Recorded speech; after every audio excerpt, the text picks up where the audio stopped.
Hey, live on YouTube. Let me get this tweet sent out. Let's see. There we go. Live on Facebook, and then we'll get Instagram squared away, and then we are good to go. A little late tonight getting started. Had a phone call. Had to take that, but we are good. All right, let's see. So live on Facebook, good evening to you. Live on YouTube, hello, and then Instagram, there you are.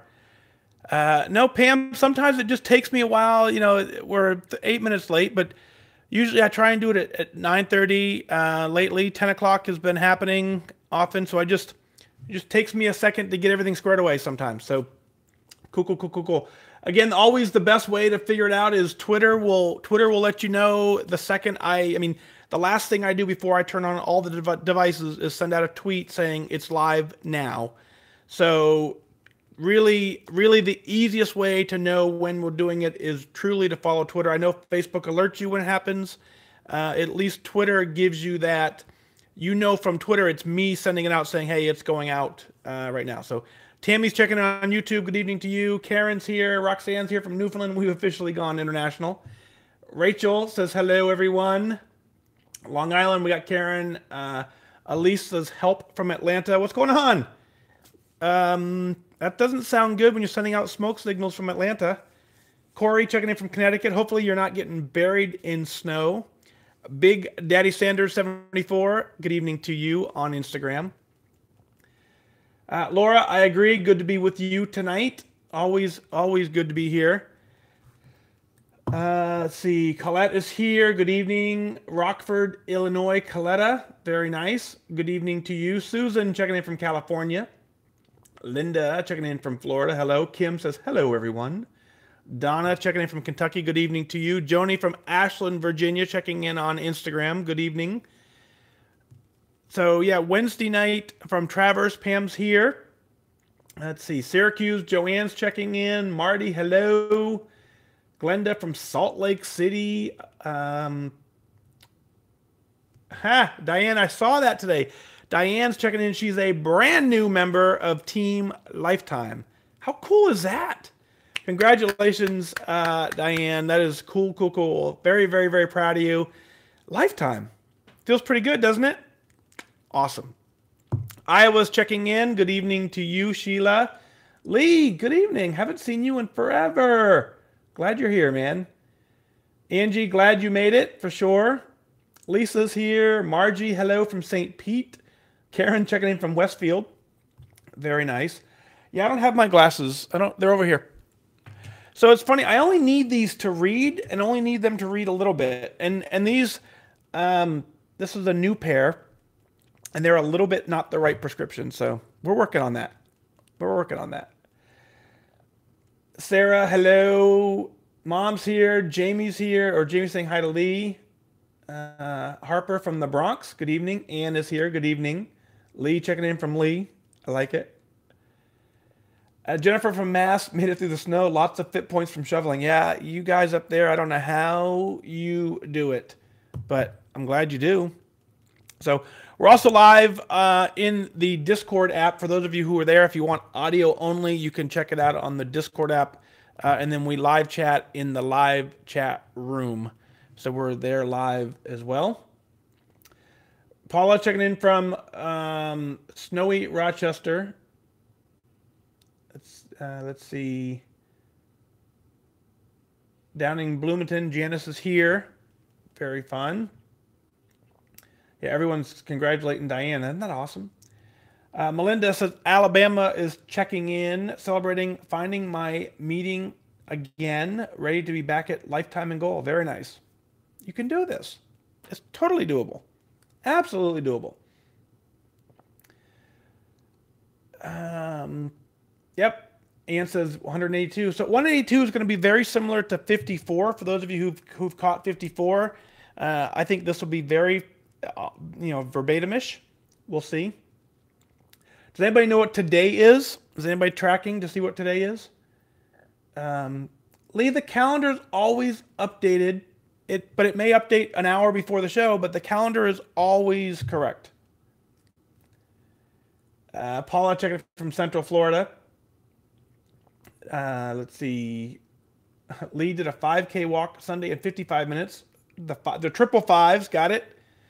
No, Tammy, it is Operation Fat Dag Day, but there's another thing that today is. Something totally different. Let's see, scrolling through. Yep, it's Pi Day. It is, yep, it's that as well, but it's not Pi Day. Yeah, Lisa got it. Woohoo! 1 year ago today, we launched our very first episode of Wise Advice. I didn't know what I was doing. I recorded it from my car, I think, or at least it was off of, the crazy phone. It was not at all anything elaborate. So just for fun, let's go see right now. Let's go to here. Go to here. I'm going to type something in the computer. Yeah, so episode 1 was released on March 14th, 2017. And as of this exact second, 1.793897 million downloads. 1.79, almost 1.8 million downloads in the first year. Blows my mind, I tell you that. So by tomorrow morning, it'll be 1.8 million. So 1 full year of podcast. Crazy. So if we did 180 episodes in a year, that's averaging every other day, right? That's the average.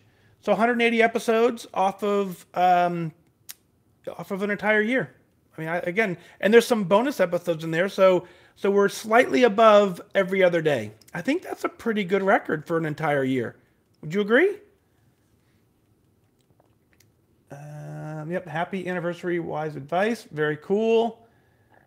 And it's on Pi Day. So that's interesting. How ironic, right, that we started the podcast on Pi Day. I probably should have rethought that, but we'll never, ever forget at this point. Let's see. Yeah, Amy, and so it's funny. Amy saying, the very first podcast, it was like 4 minutes, and so my thought was I would just do a 4 or 5 minute check-in with you, and then you guys know if you've listened to all the podcasts, they start out at 4 or 5 minutes. There's in one of the first 5, you can hear police sirens because I'm literally driving home talking into a phone.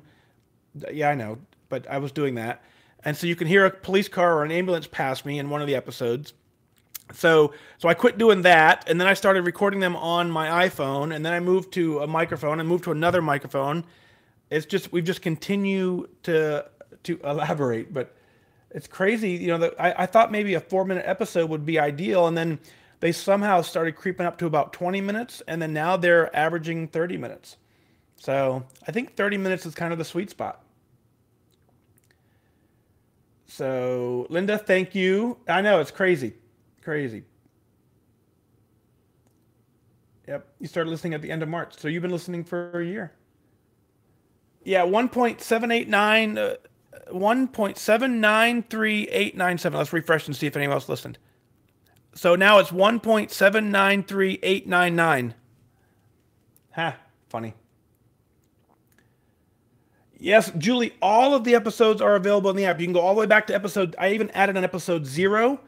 And then there's episode 1 through 180. So warning, the first 4 or 5 episodes, I didn't know what I was doing. So they're technically videos, which means you have to be watching them. If you're not watching them, then the audio cuts out, but they don't move. It's a still video. So it's confusing for a lot of people because you think it's just audio.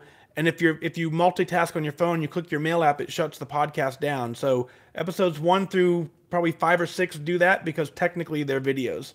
I didn't know what I was doing. I figured it out afterward. At some point I should probably go back and clean it up, but I didn't. But they're all available in the app. If for some reason you can't find them in your app, it's just really there's a refresh button in your app where you have to refresh all the episodes. You can certainly find it on fatdag.com. That's the other place to find it as well.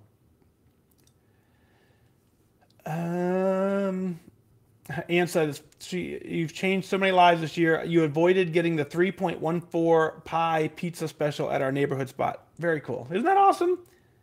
I got an email about an hour ago from someone who didn't go to the Mellow Mushroom for that same reason. It was like, no, I'm taking care of me instead. So, Dan, catch us later for sure. You can catch it if you're not able to watch live. You can catch it on YouTube. It's always rebroadcast on YouTube. You can catch it on Instagram for 24 hours, and of course, it's back on Facebook. So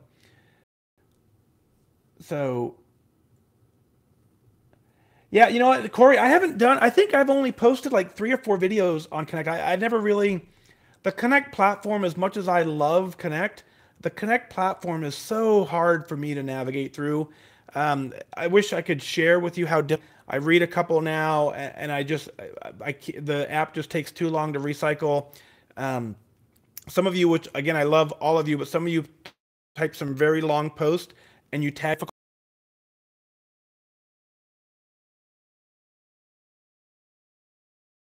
Encouraging you not to do that, but just know that I have to scroll through that. So it renders the app mostly useless for me, other than posting.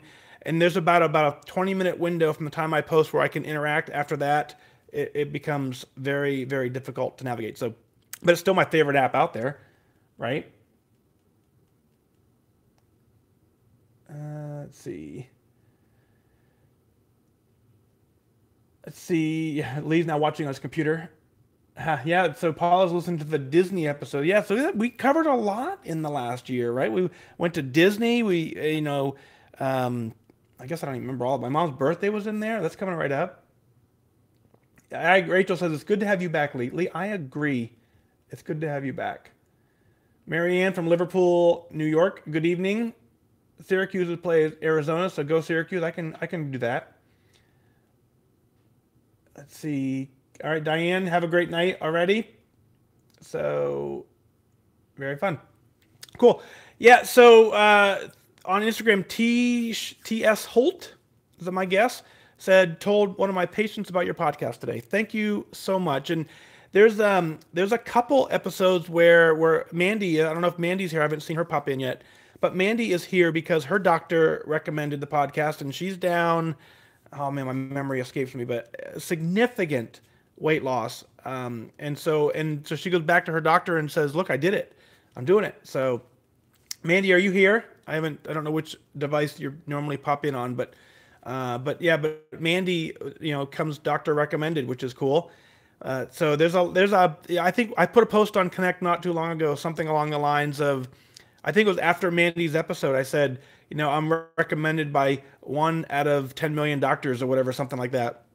And it was really cool to see how many doctors are on Connect that chimed in to said, no, add me. And so without digging through, it was probably 20 or 30 doctors who were on Connect said, yeah, I recommend your podcast as well, which I thought was kind of neat. It's kind of very cool.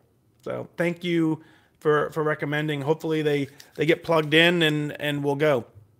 So last update, 1.793901 total downloads of the podcast, and we're going to go. So the format for tonight, I want to do 2 things. I asked you on Monday night, I asked you to think about something in your weight loss journey that is new. I want you to celebrate a non-scale victory with me that you haven't found before, you haven't shared before, that you just kind of discovered. So I want to hear that at the end of the show, and I will start writing them down in the Book of Awesome. You guys know that. So that's what we'll do after the show. But what I want to do is I want to walk through. Today was a great day with Operation Fat Dag again. So your cards and letters, again, were a huge, huge hit. It's the highlight of the talk. It's the most amazing pieces when I sit there and watch them reading your words. It's the coolest thing ever. I have 2 more talks scheduled. The room today was 25 folks. The next one they told me is going to be about 45 folks. So I really, really, really, really need you to send in a card, send in a letter, and do it now. It's time. It's time to get them out so that we can, so I have them here. My routine is I collect them all. I hold them. The day that I do the talk is when I open them finally. So I spent this afternoon today opening them, reading them, bringing in your inspiration. And some of you guys have some amazing, amazing inspiration. So thank you for that.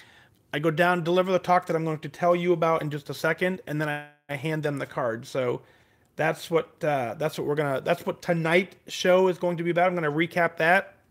If you've listened to episode 54, it should sound very familiar to episode 54, but I'll just be a little more condensed. Once we actually start the show, I'm going to jump right into that to make it a little easier, because I think some people don't go all the way back to 54 listening. They may listen to a recent episode. So that's the deal there. So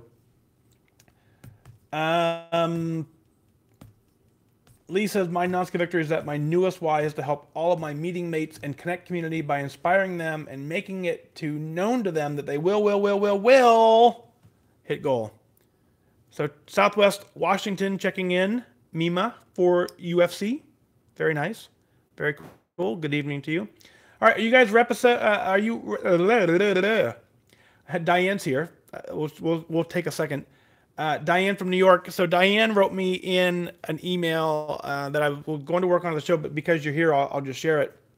If you guys remember, Diane's the crazy lady who drove from Florida to New York, right? From Florida to New York via Indianapolis.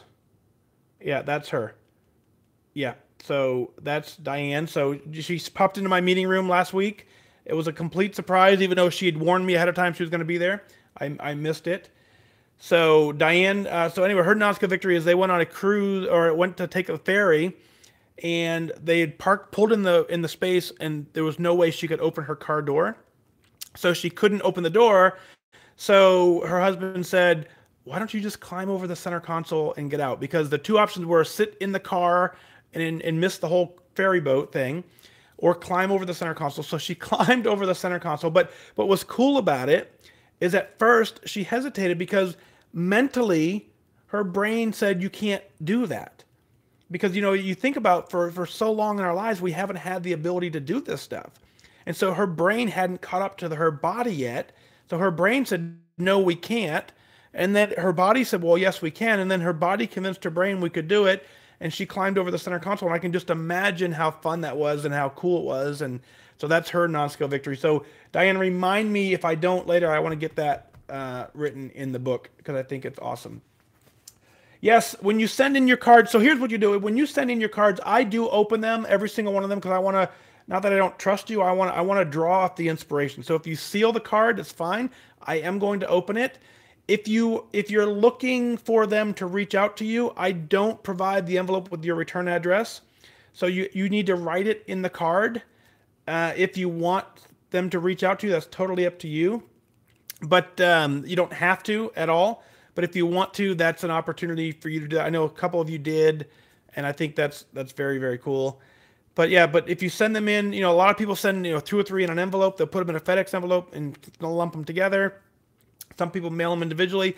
If you mark it for Operation Fat Dag, it gets held until the next talk. If you put my name on it, I open it quicklier, whatever the word is. So just address it to Operation Fat Dag so we know where it goes. So cool.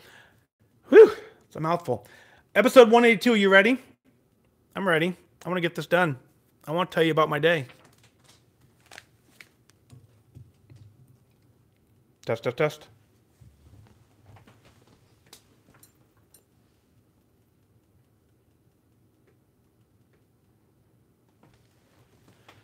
Mic check, testing, 1, 2.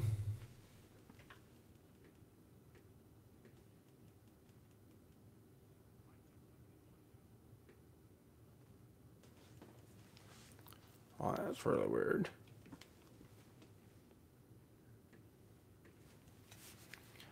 Mic check, testing, 1, 2, 3.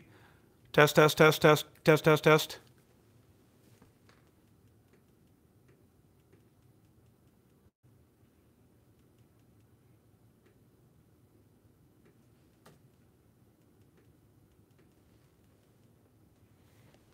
Cool, there we go. That's working.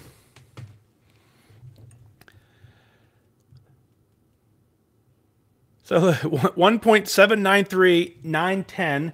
So right now there's about a dozen people who are logging into, they're listening to the podcast, they're listening to an app, they're listening to it in Spotify, they're listening to it in iHeart. They're listening to it somewhere, but they don't know that we're live right now. You could be watching it live. What can you do? So are these? So part of my talk, yes, but I invite them into our community. Absolutely, yes, 100%. I invite them, and so I can't force them to come in, right? But on the last slide, as I say, here is the opportunity for you to connect. I want to walk this journey with you. I want to be with you. These group of people want to walk with you. So yes, they are invited into our community. I know a couple of them are in the community for sure. So very fun. All right, let's do episode 182, shall we? You know how we start this off, right? Cheers.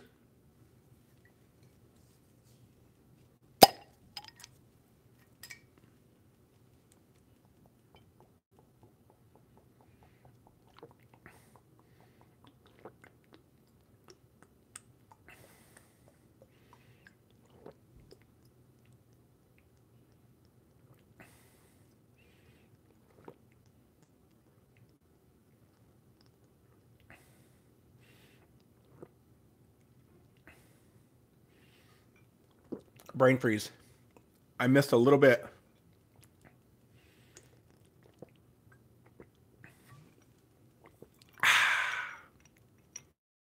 And it's so good. Has anybody else found that? I mean, there is nothing better than an ice cold water. There is it just doesn't exist.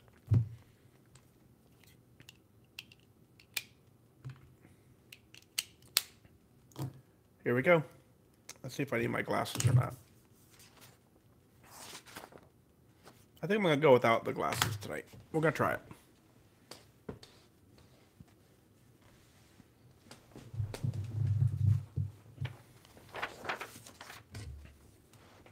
Dun, dun, dun, dun, dun.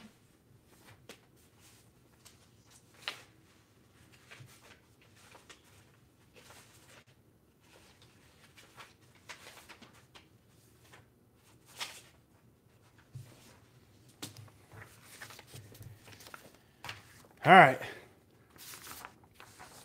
182. Here we go. Everybody ready? Wise advice. Ha!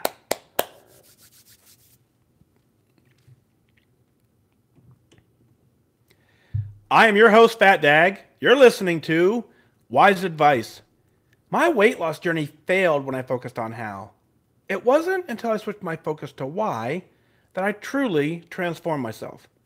Join the show on the web at fatdag.com and follow along on Facebook, Twitter, and Instagram, all at Wise Advice. Send in your comments, your questions, your celebrations. I'll include them as part of the show. But before we dive in, remember, when you're out of points, stop eating points. Hey, I'm honored to be your wingman as we walk through this journey together because I believe in you. Well, hello. Welcome to episode 182 of Wise Advice. And today is a very special day. If you guys haven't figured it out by now, the folks in Facebook did. Today is March 14th, also known as Pi Day.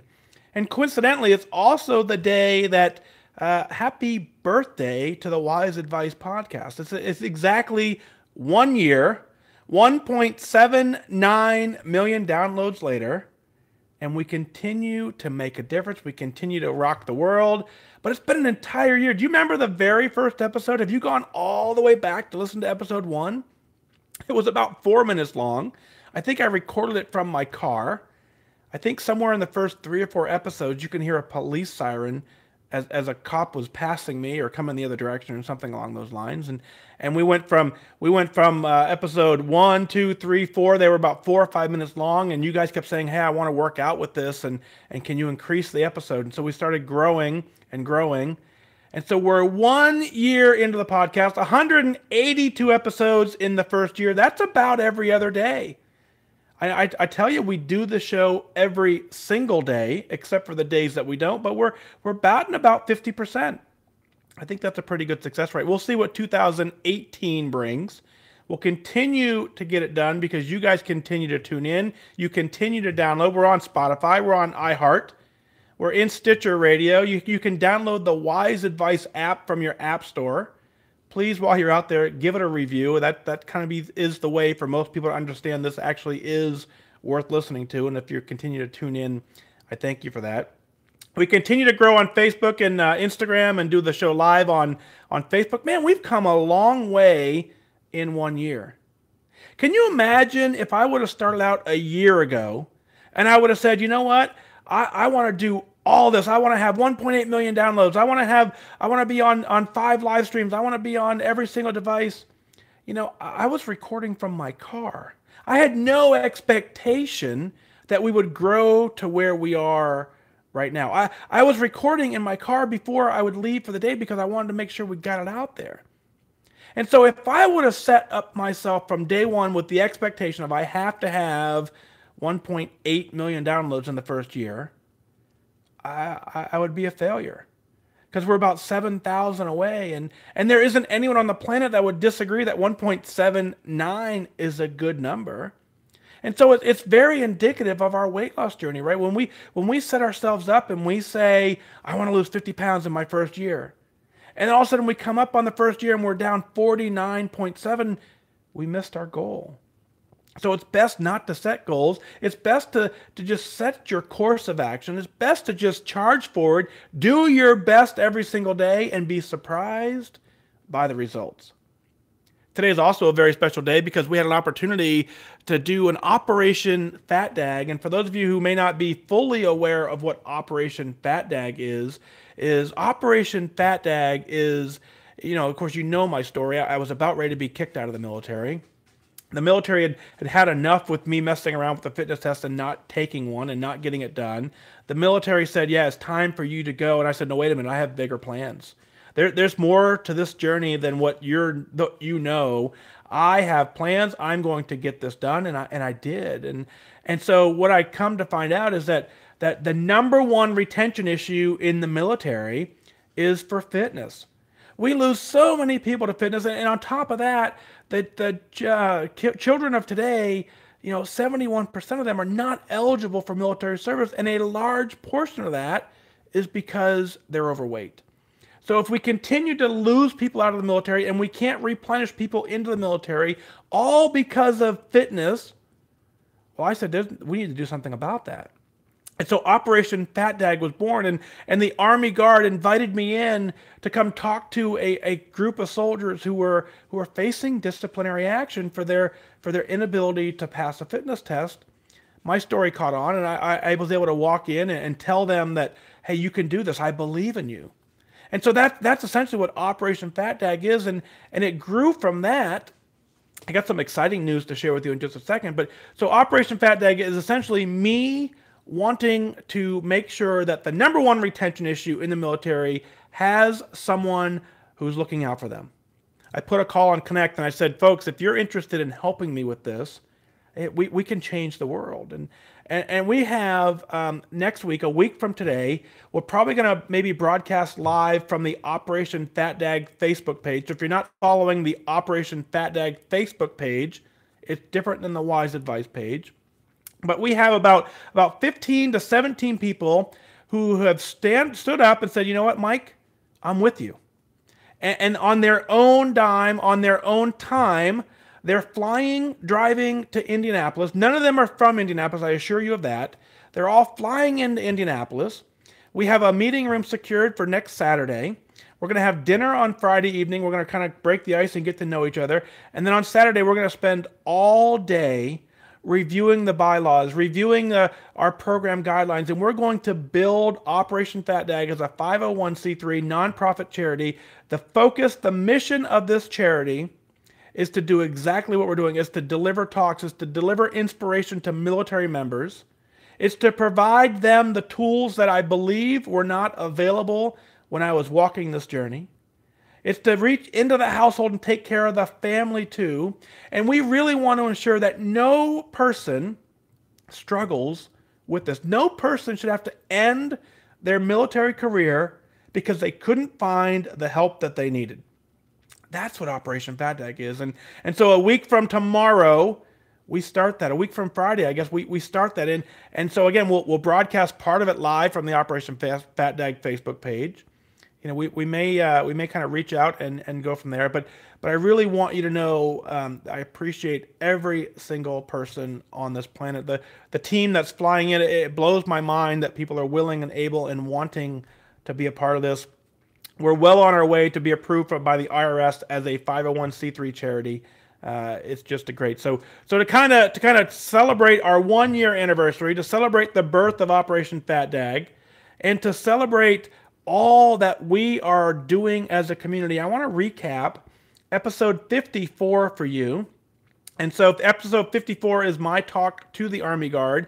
I delivered a talk today. I spent all afternoon down with them. There was about 25 folks in the room, and I shared what I'm going to share with you. I want to share it again so that if you haven't had the opportunity to go all the way back to episode 54, you can hear it.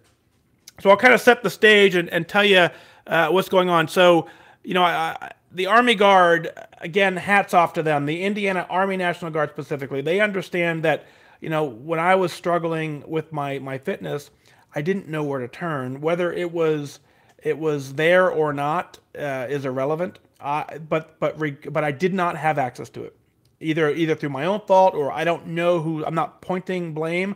I didn't have access to the resources that are available to the soldiers of the Indiana Army National Guard specifically. So they brought me in. They brought me in through this talk, and you know, it's just really encouraging to see that they're taking care of their soldiers more so than just simply telling them eat less, work out more. They go through a full nutrition program with them. It's almost a 2-week course, and they bring me in on the last day or towards the very end to provide a little bit of hope and a little bit of inspiration and a little bit of motivation. And I ask you guys all the time, you know, I can't do this alone. I can deliver the message of hope, but I end the talk with, I believe in you. I believe you can do it. It's how I open the show here. I believe in you. And there's nothing more powerful than that, than someone delivering a message of, I believe you can do this. And so I need your help to convey that message to them. And what I say is, I believe in you. Not only do I believe in you, but there's a whole community of people who believe in you. And so much so that I asked them to send in a card. I asked them to send in a letter to remind you that you can do this. And so you guys do. You answer the call always. I have another talk scheduled for a month from now. I actually 2 more scheduled in April, so I need your help. Go to operationfatdag.org. You can find the address there. You can send in a card. And it's real simple. You just take a card. You don't even need a card. You can make one up. But what you're doing is you're writing a quick little letter of inspiration to a soldier in the Army or Air Guard, you know, in the military, and you're saying, I believe in you. That's it. If you want to include your contact information, you absolutely can. They may or may not reach out. It's not a requirement. We're not looking for pen pals. What we're really looking for is you delivering a message of hope. I hand carry your message. I tell them I believe in them. And I say, and not only do I believe in you, again, there's a community of people, and here is the proof of that. I tell you, you know, as I end my talk, as I hand these cards out, my favorite part is watching them sit silently in their chair, taking in everything we talked about, and you can just see them reading the cards. You can see your words again jumping out of the card. You can see it going directly to the heart, and you can tell that we're making a difference. They confirmed it today that this program is wildly successful, and we're saving lives, we're saving careers, and it's us getting it done. And it's this podcast, it's the live group on Facebook, it's the live folks on Instagram, the live folks on YouTube. It's the letters, the cards, it's the encouragement, it's the Wise Wingman Facebook group. All of that ties together, and together we're making a difference. So I want to share with you the actual presentation that I give to them. I will tomorrow I will put the slides up into the, they'll be on the Patreon app. For those of you who are there, I will update the slides there. At some point, maybe I'll release them further up, but at least for now, that's where they're going to be tomorrow. But I want to just want to kind of recap the entire thing. Setting the stage as I walk into the front of the room. I'm wearing my dress blue uniform, and like I said in episode 54, is the thing fits really good. Man, it hugs the body in all the right places. It absolutely, the medals on the chest, not to be gloating, but the medals just kind of stand out. You know, the waistline is trim, the uniform fits good.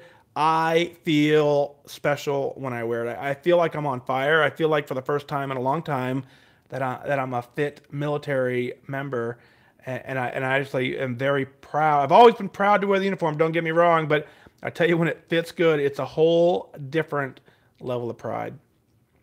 So I walk to the front of the room, and I stick out like a sore thumb. They're all in their fitness gear. They're all standing there in shorts and a workout jacket. I come in my full dress blue uniform, so I already don't fit in. I'm an Air Force guy in a room full of Army people, so I don't fit in there as well. I make sure that I talk a little slower to them because, as I always joke with my friends in the Army, I don't have a ton of pictures, so I will talk very slow so that you can keep up with the conversation. I don't want to go too fast for them. And so I always joke with them about that. It's a little brotherly, sisterly love. For those of us in the military, we get that. And I'm sure they make fun of me back, and it's all good. We're on the same team, one fight. But so I walk to the front of the room, and I know enough about this journey to know that what's going through their mind, because they have no idea who I am, they have no idea why I'm there. And I walk to the front of the room as a guy who appears to be very, very fit. So I know from sitting in a similar environment that the thoughts going through their mind is, oh, great, here's another guy that's going to tell us to work out more and eat less. I know that. And so I open my talk exactly like this. I'm going to run through the entire thing, and here we go. You guys ready? So I walk to the front of the room and I say, I'm not a fitness expert. I'm not a healthy eating coach. I'm just an airman. And I'm actually a mess. I'm someone who should have been sitting in this audience a couple years ago, but I managed to fly just under the radar. I'm going to spend the next hour or so with you, and I'm only going to tell you one thing. I'm going to tell you that you don't have to be here. No, you don't have to be in this room. Well, sure, you have to be here because you're enrolled in this course, but the reality is what puts you here is you, and you don't have to be here.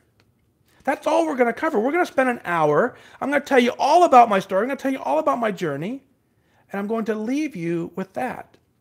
We'll talk about my military career. We'll talk about how I struggled with the fitness test. We'll talk about my recovery and how I failed again. We'll talk about my wingman. We'll talk about me finding my why, finding success, tools that are available for you, how you can contact me, and I'll tell you that I want to be your wingman. I want to walk this journey with you. But you don't have to be here. Well, damn it, I'm a good airman. I'm a good airman in all aspects of my career. 26 years ago, I swore to defend the Constitution of the United States against all enemies, foreign and domestic. And I would give my life today to keep that promise. I'm a damn good airman. I'll do whatever it takes to get the job done. In 1997, I remember being awarded the Air Traffic Control Maintainer of the Year. I was maintaining air traffic control radar systems, deploying all over the country, doing all kinds of fun, crazy stuff. I put a package in. They recognized me as the best maintainer in the entire nation. It was a great honor. 2002, I went into recruiting. I was named the best recruiter in 2002 in the entire nation for the entire Air National Guard. Me, the best airman. I was given the Meritorious Service Medal twice. I've been given the Air Force Commendation Medal 2 or 3 times. I've been given the Air Force Achievement Medal. I've even earned the Air Force Outstanding Volunteer Medal. By all accounts, this is a very, very successful career. But deep in the shadows lies a dark secret. It's one that we don't really talk about in society, and we certainly don't discuss in the military. I have an addiction. I have an addiction to food. I have an addiction to food that causes me to struggle with my fitness test regardless of how much I wish that I could pass it.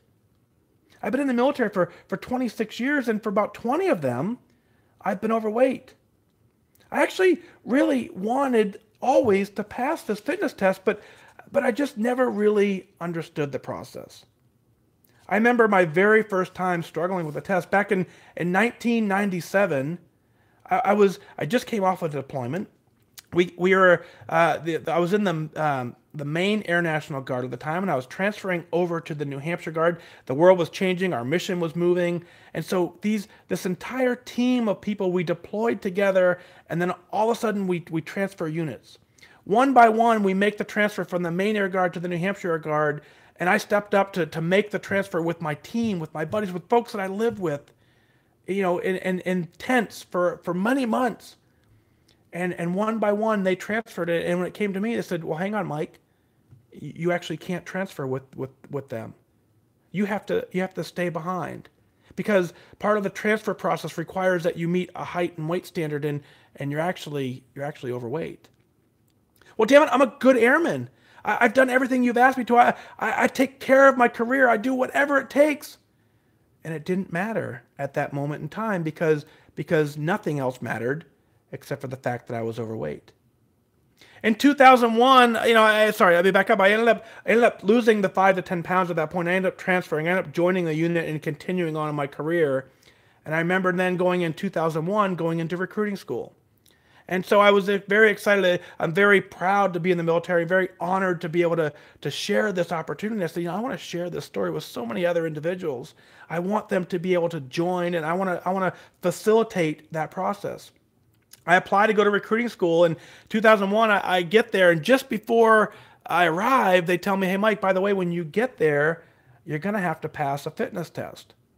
Well, I wasn't really expecting that. And so for about a week before the school, I ended up doing this baked potato and chicken breast diet. I had chicken and baked potato for every single meal for a week, trying to lose just enough weight so that when I got down to recruiting school and I had to take a fitness test that comprised of a tape measure and a height and a weight check, that I would pass it. I ended up, before the first morning of school, I'm at the gym at 5 o'clock in the morning, running on the treadmill, trying to shave 2 or 3 pounds of sweat so that I can make weight, so that I can start a career as a recruiter. How crazy is that? That I'm starting a career, with this food addiction that I'm just trying to get under control. I ended up making weight. I ended up passing, and I graduated recruiting school and did well. And I was recruiting for about 5 or 6 years, and I said, I got bigger things to do with my life and bigger things to do with my career. I want to go work for our nation's capital. I want to move to Washington, D.C. I want to work at the Pentagon. I want to work at Andrews Air Force Base. I want to do great things in recruiting. I had the ability to do that. And so I applied to take on a bigger role.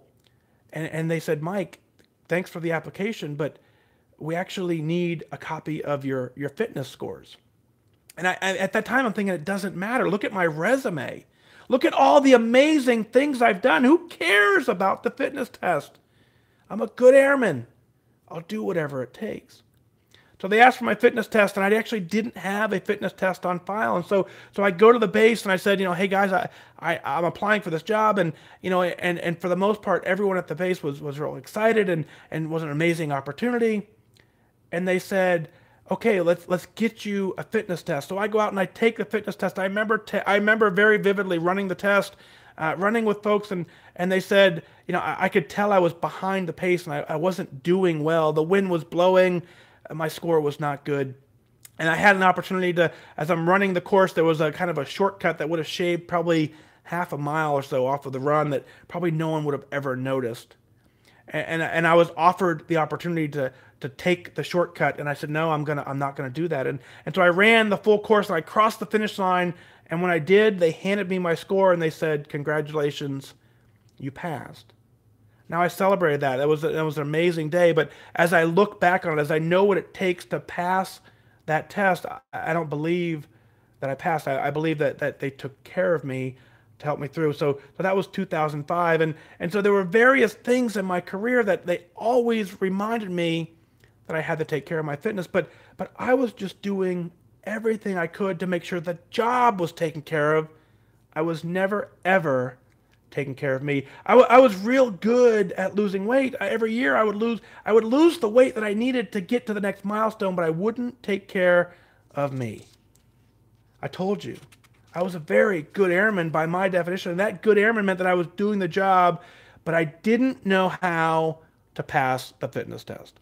I never made it a priority in my career. I never understood that part of being a good airman was to be a good airman in all areas, not just the ones that matter. And in order to take care of me, that would eventually take care of the mission as well.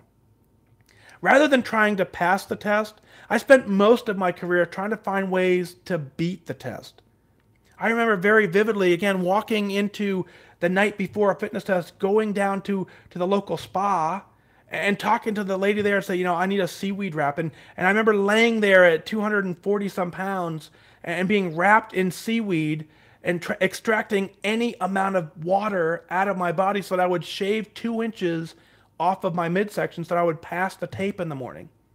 It worked. I ended up passing the tape. I would think crazy things like, man, what if on the way to the fitness test, if we're walking down as a group, if I just missed a stair, right? And I tumbled down a flight of stairs, not enough to get real hurt, but enough to get someone's attention, there's no way they would ask me to take a test after witnessing that. I had those thoughts in my head. How can I beat this test? I would think things like, well, maybe on the way to the fitness test field, if I pulled out a little too quick and accidentally got in a car accident, well, again, no one in their right mind would force me to go take a fitness test after getting an fender bender. It's absolutely crazy. I would look for the guy in the room who would, when they go to do the tape measure, I would look and I would see who was going to pull the tape the tightest. I would try and game the system all the while trying to just really squeak by because I hadn't prepared properly for the test. I remember being given a direct order for one of my tests that, Mike, the way to pass this test is to take preparation aids, take saran wrap it around your midsection, wrap yourself in saran wrap, go to sleep. It's like that seaweed wrap. It'll pull water out. I remember being given a direct order to do that and refusing to do so because I said my integrity means more to me. So all these crazy thoughts went through my mind, but I wanted to I wanted to just absolutely get this done deliberately. I was raised in a family with integrity. So the Air Force's core value of integrity first, it was a natural fit for me. Despite my desire, I couldn't allow myself to cheat the system. I made the conscious decision every single time that pass or fail, I'm going to own it. I'm going to go and take the test. I'm going to do my best. I came to terms with that. No matter what is in store for me, I am going to get it done. Well, that was a great attitude. It was a great mindset. And it was a very, very healthy, and except for one critical flaw. I wasn't ready to take the fitness test. As much as I had the integrity, as much as I had the drive to do it, I was nowhere near ready, and I actually ended up failing my first fitness test.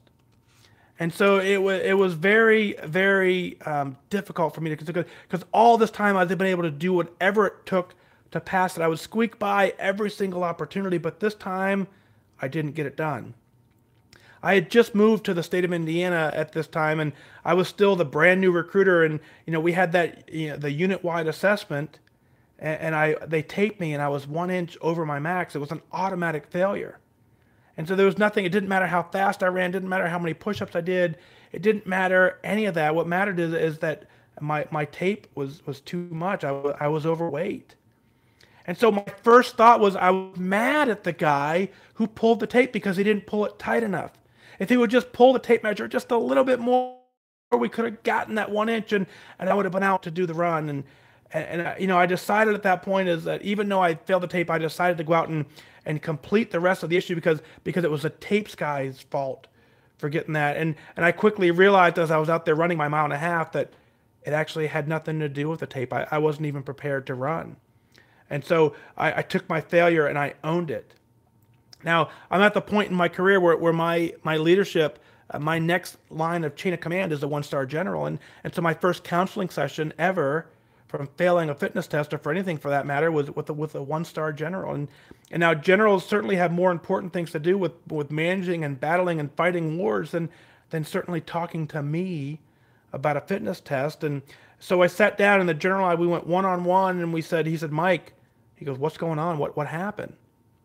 And for that split second, I had a choice, and I had the decision to tell him what was going on, and what I wanted to say with everything inside me. I wanted to tell him that it was the guy who taped me's fault. I wanted to place blame anywhere but me. But again, the integrity wouldn't allow me to do that. And I said, well, sir, I didn't prepare. I didn't prepare to take this fitness test. And he looked at me a little bit dumbfounded because I don't believe a lot of people step right up and own it. And I said, sir, it's my fault. I didn't prepare for the test. I started preparing, but way too late, and I just didn't get it done. And I said, but sir, I promise you, if you give me one more shot, if you give me another chance, I will never let you down again. I will never fail another fitness test again. I promise you, boss, give me that opportunity. And so I had 6 months to go retest, and so we shook on it. We accepted it. He said, yes, go out and do it. And so for the next 6 months, I back into Weight Watchers, and I was tracking everything I ate and working out as much as I could. And 6 months later, I go back and I take the test, and by the skin of my teeth, I ended up getting that passing test and essentially believing that everything is going to be good. I passed the test, and I run down to Buffalo Wild Wings and I celebrated with food because what an amazing accomplishment of me finally passing this test again. And so there I did. I go celebrate. I'm eating a plate of wings, and from that moment on, I don't believe I could have passed the test the following day. And my weight started creeping up, and slowly but surely, because I don't have to test for another year, my weight just slowly kept going up because I completely lost that focus. My weight started gaining and gaining and gaining, and I got so out of shape that it came time a year later for my next fitness assessment. Again, I'm nowhere near ready to take this test, but I'd made a promise. I said, boss, I would never fail again, and here I am coming up on a year later, and I'm in the exact same situation that I was in. Well, rather than breaking my promise, what I did is I decided not to take the fitness assessment. And so what I tried to do is I tried to hide for 2.5 years and just never really complete the test because I did not want to fail the test, because I'd given my word that I would never fail another test again. So rather than owning it, I continued to bounce around and just avoiding the test. I was conveniently not there every time the unit had to do a fitness assessment. And so it finally caught up to me 2.5 years later. The fitness monitor came up to me and goes, Mike, I'm telling you, man, you are overdue. You need to do something about this fitness test. The entire time, I wanted nothing more than to do this. I was at that point where I really wanted to solve this. I wanted to pass the test more than they wanted me to pass the test, but I couldn't get my mind in line to get it done. So he looks at me and goes, Mike, I need you to test. You need the test tomorrow. And I said, you know what? Do what you got to do. I'm not taking the fitness assessment. I'm not in shape. I'm not ready to do it. It's dangerous for me to go take the test. So I don't care what numbers you put in the system. I am not taking this fitness test. And so I didn't. So they put in scores in the system. They logged me as an automatic failure. And, I tell you, for those 2 years of stress, anxiety, guilt, fear, shame, all of those things I wrestled with, trying to figure out a way to pass this test. I gave up soda completely. I went from 12 sodas a day down to 0, hoping that I would lose weight. Instead, I ended up gaining weight because I modified my diet by adding more food when I was not able to, when I gave up the soda. I reached out to counselors. I reached out to folks who I thought would be able to help me. And I finally broke down and I said, I need help.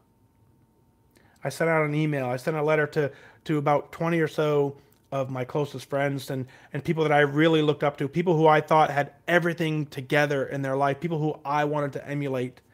I sent them that email. I said, guys, man, I tell you, I am in a world of hurt. I'm in a place I've never been in before. I'm overdue on my fitness assessment. I am overweight. There's no way I can pass this test, but I have to do something. So I sent this email out, and not really sure what to expect, but man, I was really hoping for some help, and because the Air Force is really good at helping our airmen, and I just wanted someone to give me that answer, that magic bullet of Mike, do this, and it'll all be over.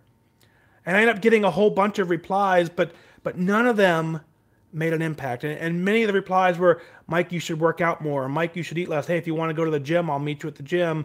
I'll pray for you. I'll say some prayers. But none of that was anything that I hadn't already known, hadn't already tried, but I wasn't able to get it done. And there was one person in particular who understood exactly what I needed, and that was my wingman. And so my wingman reached out to me and he said, Mike, what's going on? And we talked briefly on the phone, and I said, here's what's going on. I said, I have to take a fitness test in 68 days, and if I don't pass the test, it's just going to be a mess, and I'm 2 years overdue. I'm telling you, it's just a complete nightmare. And he said, okay. And that was it was a really, really short conversation. I remember hanging up the phone thinking, I don't think he understood. I don't think he understood the gravity of the situation. I don't think he even knew how to help me. I think it was a great phone call. I put him in the same bucket as all of the other replies that there was no help for me, that I was just destined to be kicked out of the military. So the next morning, though, I woke up to an email from him, and it said, good morning, Mike. Day 68, we got this. And it gave me a little bit of hope that morning that, okay. And it reframed my day, and I started that day on fire, saying, I can do this. And the next day, day 67, good morning, Mike. Day 66, 65, 64. Every single day, he was up before I was. He shot me an email, and all he did was focus my energy on what it is I was trying to accomplish. I started my day knowing what the goal was. Every single morning, I had a reminder of what the goal was. And together, we worked. We didn't communicate at all throughout the rest of the day. It was just that quick little email in the day. And so we worked through the process. And every once in a while, I would update him with, hey, I'm down 5 pounds. I'm down 6 pounds. I'm down 10 pounds. And I worked through the program, and I got to the point where it's time for the test. It was day 1 was here. The next morning, I had a fitness test, and I went out with everything I had. They pulled the tape across my midsection, and I was sweating buckets, hoping that I would just be close enough. They pulled it across my midsection. It was 39 inches, which is the absolute right on the bubble of passing or failing. But I was able to go. I go out and did a 1.5 mile run. I did it in 14 minutes, which is just barely scraping by. And I ended up passing the test with a 79.7. It was just barely out of that marginal range, but it was enough to get the monkey off my back. And man, I shot him an email I was so thankful. I said, man, thank you so much for getting me finally to a point where I can pass this test. And I shot him the email, and man, I went out to Buffalo Wild Wings again to have that celebratory dinner, because I had just done for 68 days, I beat myself up trying everything I could to make sure that I was able to pass this test, and I did it. And the sacrifice, it needed me to go celebrate. So out I went. I went to lunch again, and then the email stopped. My weight started climbing back up. My weight just continued to climb. And so again, I'm not due for another year. So that celebration just continued to go and go and go. And my weight climbed up to 263.5 pounds.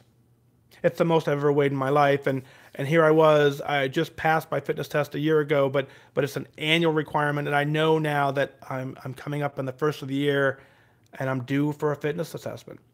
I'm due in May, and here I look at January, and I said, man, I don't know how I got out of shape.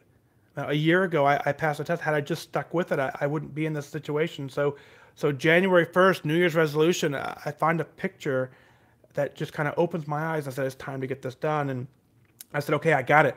I'm ready. January 1st, I wake up on fire, and I said, I'm going to change my life. I'm not going to struggle. Man, I'm going to get ahead of this. I'm going to do it in January. So January 4th, 2016, I decided to be New Year's resolution guy. I decided to hop in the gym and say, I'm going to get this done. And so January at 5 o'clock in the morning, I go to the gym just about every single day in January. I go to the gym just about every single day at 5 o'clock in the morning in February. I don't think I missed, but maybe, a handful of days. I was there every day and I was on the treadmill just trying to make sure I got in shape. So for 2 months, I went through that process. And on March 1st, I said, okay, let me check my weight. I hop on the scale on March 1st, and there was absolutely no change in my weight. I had not done a single thing to change my weight. And so I got to the point where now I was in a little bit of a conundrum, and I said, I have to figure out a way to get this thing under control. So I said, I knew now that Weight Watchers worked. I knew from my previous journey that I was really good at losing weight. So back into Weight Watchers, I said, I can do this. On March 1st, I opened my app and I started tracking. And on March 1st, I tracked every single thing that I ate. I said, I got this. March 2nd, I opened my app. I tracked every single thing I ate. March 3rd, I'm focused. I'm on fire. I'm doing this. March 3rd, I tracked everything I ate. March 4th, I tracked almost everything I ate. March 5th, I tracked a little bit of what I ate. And March 6th, I was completely done tracking. So here I was. The gym wasn't working. My app wasn't working. I knew I needed more support. I knew something had to be different. And on March 8th, 2016, I walked back into the Weight Watchers meeting room, and I'd been in there 5 times before, so I knew what to expect. But I walked in there with a little bit of a chip on my shoulder, knowing the program, knowing that it worked. I didn't need any help. What I just needed to sit in that room quietly and get it done. And the leader was absolutely amazing, and she welcomed me in, and we sat and we had a good talk. And as she started to go over the program, I kept interrupting her with, I got this, I got this, I got this, I got this. And she said, what's going to be different this time, Mike? And I really didn't know the answer to it. But I said, I will commit to doing this for an entire year just to see if a year can make a difference. It was March 8th that I posted my very first photo on Connect. It was March 8th where I reached out to the wingmen in the Connect community, and I just like I'd done with my wingmen before, I said, guys, I need some help. And on March 8th, to my complete surprise, I had no anticipation. I had no idea. But you guys answered the call with a resounding, Mike, we believe in you. Mike, you got this. And you showed me one after one. You showed me stories of inspiration of people who were getting it done. People who were trying to do what I was trying to do that I thought was absolutely impossible. I witnessed one by one people having amazing success. It was at that point where I realized that I can do this. But I didn't believe it before. I didn't believe it until you proved it to be true for me. So that first post in Connect, it garnered about a little over 8,000 comments and likes, and it just completely overwhelmed me with support. And it was at that point I knew the program worked. I knew that I could do that. And together, we got me switched my focus to why. And I started focusing very heavily on why am I doing this? How can I get it done? But more importantly, why am I doing it? We all know that this is doable. We all know what to do, right? You can't find 3 people on the planet who don't know how to lose weight. Burn more calories than you consume. It's the simple formula. If you are able to follow that formula, you will lose weight. But the reality is it's way more complex than that. You have to know why you have to know why you're doing it so that you continue to make the choices that support your why. If you know why you're doing it, the how doesn't matter. The how just kind of shows up. Every day the how can be different. You could do different things daily, but you got to stay focused on why. Now I tell you, I'm never ever will forget the stress of stressing out over a fitness test. I'll never forget the thoughts of thinking that if I could just cheat the system, if I could fall down the stairs, if I could get hurt, if something could happen that would allow me to not take the test. I'll never forget that. That's ingrained in who I am. That's my why. And so I ask, as you embark on this journey of yourself, why are you here? Why do you not want to be here? What is your motivation? What is going to wake you up every single day on fire to make you say, I can do this? And I tell you, I encourage you to write down your why. And I'm not just saying that. What I want you to do is I want you to grab a pen. I want you to grab a piece of paper. I want you to physically write down, why are you doing this? Why now? How come you didn't start this a week ago? How come you didn't start a month ago? What specifically drove you today to start this process? For me, it was very simple. The clock was ticking. I wanted to pass this test, but more importantly, I never wanted to struggle with it again. So you've got to write down your why. And as you dig deep into writing it down, it absolutely should bring tears. It should invoke an emotional reaction where you say, this is it. This will drive me to make better decisions from this point forward. I will bounce all of my decisions up with, does this support my why? Does this go against it? And do I care at the moment? And can I make a better choice? I want you to take photos. I want you to take a photo as you start this process. I want you to have something to compare it to because we all know your bathroom mirror loves you. Your bathroom mirror, every single morning you take take a peek and you look at it in your bathroom mirror. It confirms that your hair is right. It confirms that your makeup is right. It confirms that you've shaven properly. Your bathroom mirror loves you. Your bathroom mirror will always love you. It's the mirror at the department store that's evil. It's the reflection of a store window that you weren't expecting. That's the one that gives you a true reflection because you weren't looking for it. It's that mirror that's evil. And the reason you need to write down and take your photos is because you need to have an opportunity as you start working your program, you stay locked into your why, you know you're going to have success. You're going to run home to your bathroom mirror to confirm your success. And I told you that bathroom mirror loves you. That bathroom mirror is going to give you the thumbs up. It's going to say, yeah, you look great. You've always looked great. Your hair looks great. Your eyes look great. Your makeup looks great. Your shave is clean. But when you pull up a photo from before, that's when you'll see the true change that you're changing. And at that point, you pull out your why and you read it again and you say, I can do this. I can see the progress. I can see myself making progress. I know what I'm doing. I can do it. Your bathroom mirror will not show you a 10-pound weight loss. So armed with my why, armed with the tool of You on Connect, armed with my photos, I wanted to get it done. So here we are. We're coming up on 19 May. It's time for me to take this fitness test. It was the one test in my career that meant the most to me because during the course from January to May, there was leadership had gotten to the point where they said, we've given you enough opportunity. If you don't pass this test, we're going to figure out a way to kick you out. And so luckily I'd started the process on my own and I was already working. I was already motivated, but that gave me an oomph to say, go get it done. On 19 May, I woke up that morning and my wife had made me a lunch of a turkey sandwich and an orange and she gave me a good kiss and she said, Mike, good luck. Go do this. And so I left here on fire. I left here motivated, but I got to be honest with you, I wasn't sure that I would be able to pass the test. I knew it was going to be close. I knew my weight was down close enough to pass it, but I wasn't sure if I was going to be able to really knock out the run or not. But I went out there that morning and I just absolutely gave it my all. And so they take me. It came in at 37 and a half. My run time was 13:29. I did my push-ups, did my steps, and I got a score of 84. It was probably at that point, it was the best score I'd ever had on a fitness test. And man, was I happy. Man, the monkey was off my back. I've now had 2 passing tests in a row. That's a sure indication that the trend is moving in the right direction. I come back in from the run and I'm celebrating. I'm ecstatic. I've beaten this test again. And I said, you know what? It's time for lunch. So that at that moment, I realized my life is different because my first inclination was not to go out to Buffalo Wild Wings.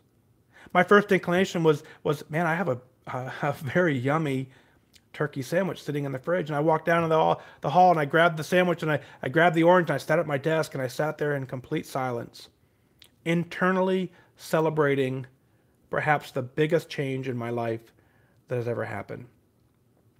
19 May was that day. 20 May, I woke up and I just continued on living a healthy, fit life because my life had completely changed at that point. 21 May, 22 May, that goes on, and all of a sudden I continued to improve my fitness. I continued to improve my life, and I decided in August that, I want to, out of cycle, I want to go ahead and retake this fitness test because I want to see if I can pass it. I want to see if I can pass it with a much better score than the 84. And so I did, and so my waist was down to now to a 34-inch waist. I ran my mile and a half in 12:08, and for the first time in my military career, I got an excellent score on my fitness test. It was at that moment where I now realized that I own this test. For a test that for 20 years had gotten the best of me, for a test that had forced me into having these crazy thoughts, for a test that forced me to almost compromise my personal integrity, I now own it. It's mine. Any day, any time, bring it. I can pass this test no matter what I'm wearing. I joke and say I could probably pass the test wearing flip-flops. Don't tempt me. I'd be willing to go do it, but I can take this test and pass it at any time that I can. And that's my hope for you. My hope for you is that as you sit here in this room, as whatever your own goals are, is that you get to the point where you crush them. You knock them out of the park. And so what I want to tell you is that I believe you can do this. I believe so much that you can do it that I've now devoted my life to help you understand it. I developed a website specifically for you to see my journey so that you can now take the pieces out of it that work for you. We developed a podcast. I developed a podcast that tells the story that reminds you every single morning, good morning, Mike, you've got this. Good morning, Kim, you've got this. Good morning, Judy, you've got this. Good morning, Pam, you've got this. Good morning, Tammy, you've got this. Every single day, you can check in with a wingman. I developed an email newsletter. I want to provide you a little bit of accountability. I want to provide you the tools and resources to get it done. And I just leave you with that thought that you absolutely can do this. You absolutely can get this done. I believe you can do this. I absolutely believe. I've done it, and I believe you can do it as well. Not only do I believe you can do it, but I've asked all of my wingmen to help me, the folks who carried me to goal, I asked them to help me convey that belief to you. And they did. They wrote in cards from all over the world. They wrote in a card and just a hope of inspiration. I want to hand that to you. I want you to understand that you're not alone in this journey. I want you to understand that everything that you're going through, I've been through. Everything that you're going through, you can come out positive on the other side. And so as you read these cards, as you look at the letters, I want you to understand that you have the most support you will ever have in the community. We developed a Facebook page. Join us in the Facebook page, wisewingmen.com. And together, we can get it done. And I told you, you don't have to be here. And I've told you that if you understand why you're doing this, that you will no longer be in this situation. You'll own whatever fitness goals you set for yourself. Because I believe in you. And that's how we end it. And I tell you, I didn't really mention this on episode 54, but I tell you, as I walk around the room and I hand out the cards that you've given to them, it truly is the highlight of the day because I can see them. It's really weird for me because as I speak to this group, I can tell I have their undivided attention. It's a little weird for me because I'm not used to speaking to a room where they truly are fixated on every word, but I can see it. I can see the hurt in their eyes. I can see the pain in their eyes. I can see when I say certain things, I can see their body language confirm what I know to be true, and that's they're internally struggling. I can feel it. I know for a fact that's what's going on. And so as I hand out these cards, I can see them get that little glimmer of hope. I can see them through our journey to go, okay, today is different. And so I ask you always is to continue to send the cards. I know I have 2 more opportunities to talk, but I know it's going to continue to grow. OperationFatDag.org is just going to provide opportunities for us to continue to tell the story. So I appreciate you writing in your cards and your letters, and it's just an amazing opportunity when we pull together to get it done. So that's how I ended my day. That was an amazing day. 1 year into the podcast, 1 year into, we're now 2.5 years into the journey, but 1 year of podcast in the books, and we just continue to celebrate. We continue to share all of our amazing stories. It's why I ask you always to send in your letters, because there are people who understand what we need to know. There are people who need to know what we understand to help them get it done. And when we get it done, we celebrate. So what is it that you're celebrating? Let's share it on the air. Go to fatdag.com, click on Wise Advice Podcast, send in your celebrations, your comments, your questions. I'll work them in as part of the show. I'm telling you, I really, really want you to email in those celebrations and your stories, because as you heard through the testimony that I just delivered, is there is somebody listening who gets it.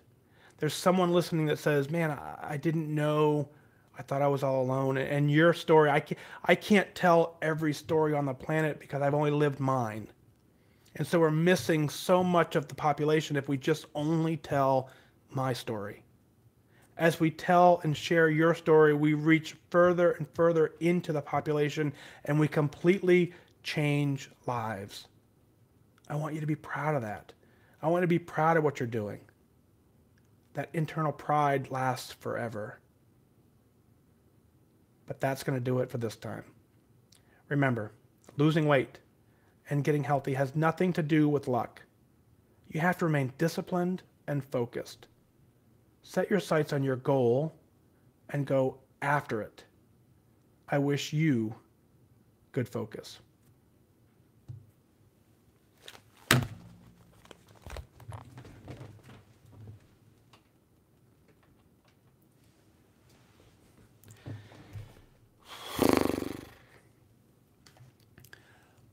The computer behind me says 57 minutes. Woo! Anyway, that's episode 182. There's Ann. I love Ann. I love you. Episode 182 in the books. Let's see. Ann says, your story brings us all together. We're all part of each other's journeys. I'm so grateful for you as likewise. Thank you for paying it forward, believing in me, and being my wingman. You know, I tried on this last one just now to really convey that's the reality, is that there are things that you guys have experienced in your life that I haven't.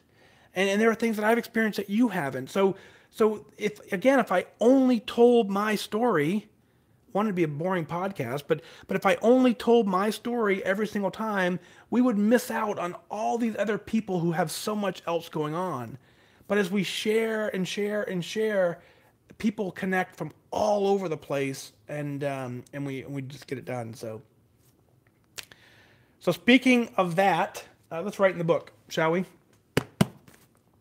Tell me what's cool. Tell me. The assignment we gave a couple nights ago was, what is your non-scale victory, something that you haven't experienced before that you noticed in the last day or two, if you have that. I'll take whatever you got, to be honest with you, but that's kind of what I'm thinking. We'll get Diane written in first. Let's see. Oops.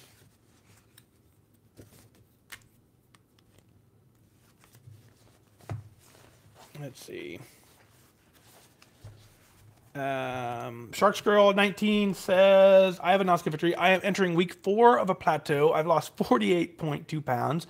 I hit 50 on Valentine's Day, but have since gained. The non-scale victory is that I have not thrown in the towel or quit. I agree. That is so awesome. Let's get that written down.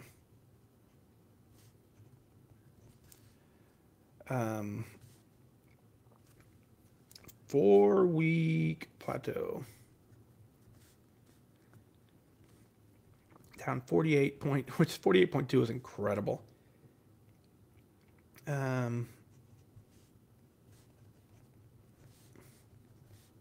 I love this. I have not quit. If you heard the episode, was it last night or the night before, right?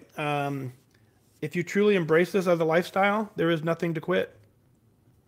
You just can't quit. So, very nice. I like that one a lot.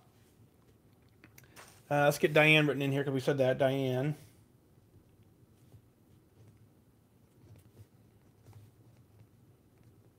I climbed over the center console. Even though my brain hadn't caught up to my new body. I love that one. Love it, love it, love it. Yep, and Sharks Girl says, I'm still 30 from goal. Now you're rocking it. You're down 48.2. You're killing it. Keep on going. Oh, look at that, Judy. That's incredible. Judy says, I'm down 50 pounds off for 1.5 years. Statistically, if you can maintain your weight loss for the first year, statistically you beat the average and you're going to be just fine. Statistically, is that first year is the hardest. So, oh no. Facebook says, looks like my Facebook is jumping around on me, so we'll see how far we get.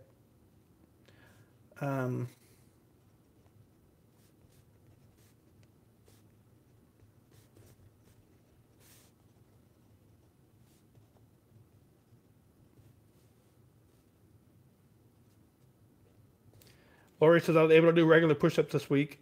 Awesome.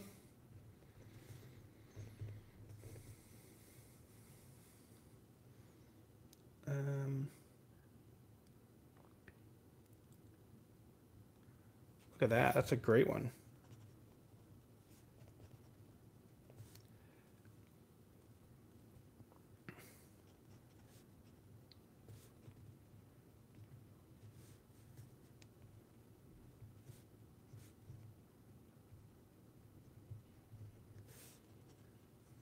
Susan says, I have tracked every day for 61 days. The good, the bad, and the ugly. Only a few days with no blue dot. That's awesome. That's how you win, right there. You don't have to be perfect. You just have to keep going. That's the recipe for success. Susan's got it. Judy, Lori says 14 pounds from goal. Yay. That's awesome, Diane. Diane says that Weight Watchers has reached out to her to share her story. And you had to send in some pictures. That's awesome.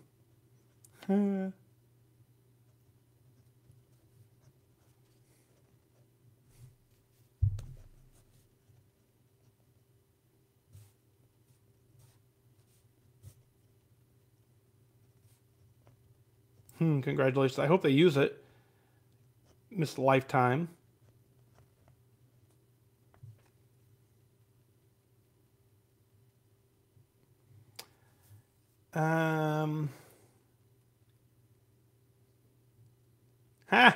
This is funny too. I love it.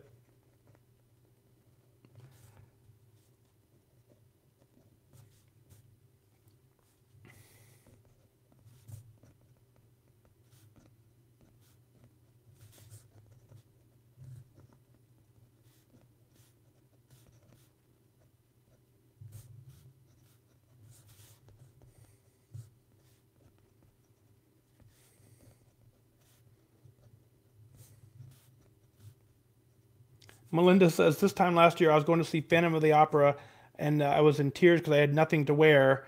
And now this year I'm going to see Lion King tomorrow and you're actually stressed because everything fits and you don't know what to wear. What a fun, it's funny. I can relate to that. It's so fun when everything fits and you're like, I don't know what looks best. So, that's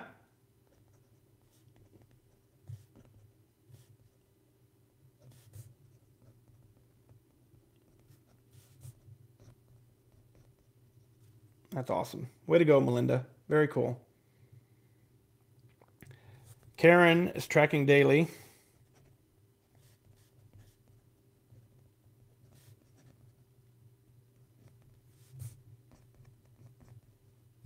Got it. The journey continues. I'm just put lifetime in here.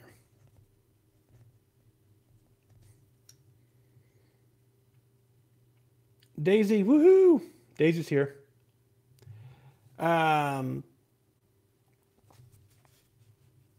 Joyce says, after a long day of meetings and analytics, I chose to walk the block during the afternoon rather than head to my office neighbor's office for gummy bears. Ha!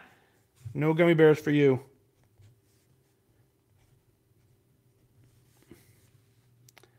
Some of those days, after long days of meeting, it's hard, right? The meetings wear you down. Wears down your focus.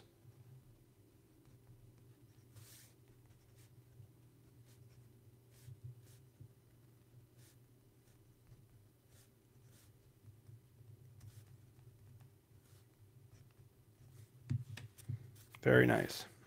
All right, turning the page.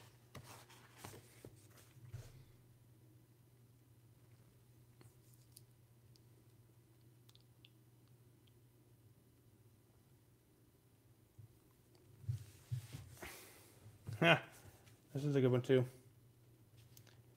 Laura says, when I realize I forgot something downstairs, I run upstairs and run back down, and I don't need to sit for a minute. You remember, right? Remember before when, before when something would happen and you would remember something upstairs and you would just not go do it, right? Or you'd send the kids.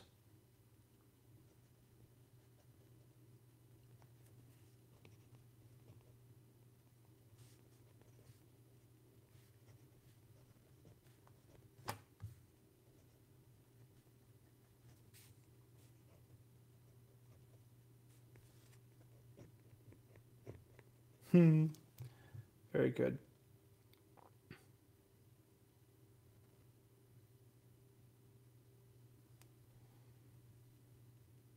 Let's see.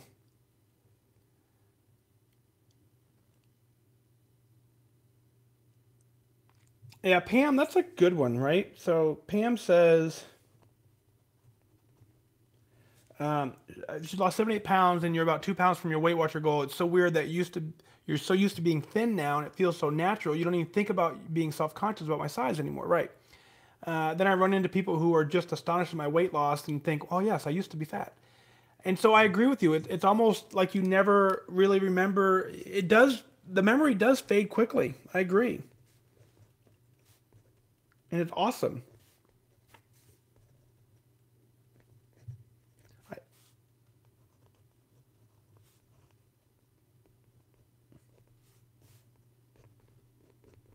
Great job, Pam.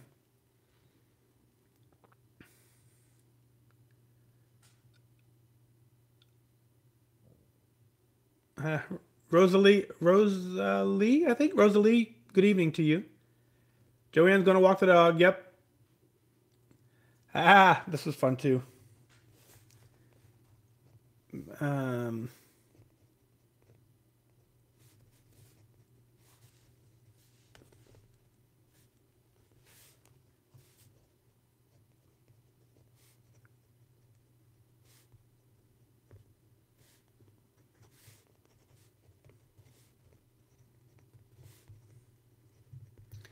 Meredith says I had to clean out my closet because everyone said my pants were saggy.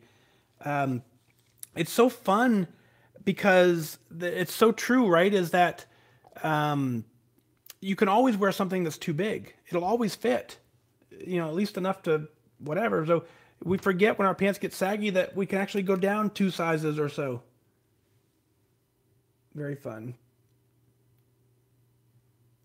Yep, I agree, Lisa. Veronica says, with the time change in California last week, I'm now getting my 10,000 steps in by walking at lunch and walking again with the dogs when you get home.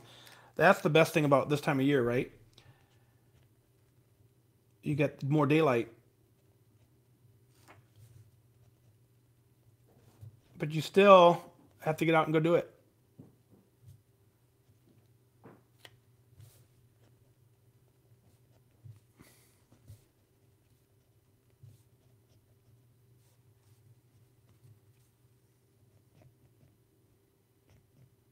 Got it.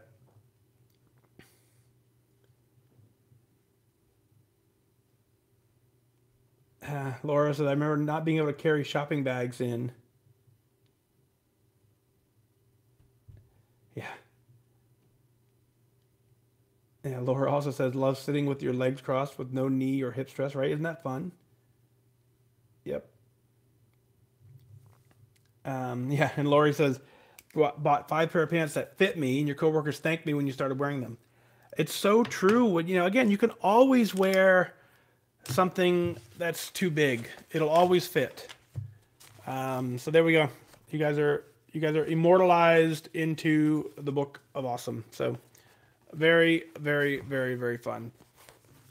Oh, Angie, we'll get you next time. Angie says I can clip my own toenails now.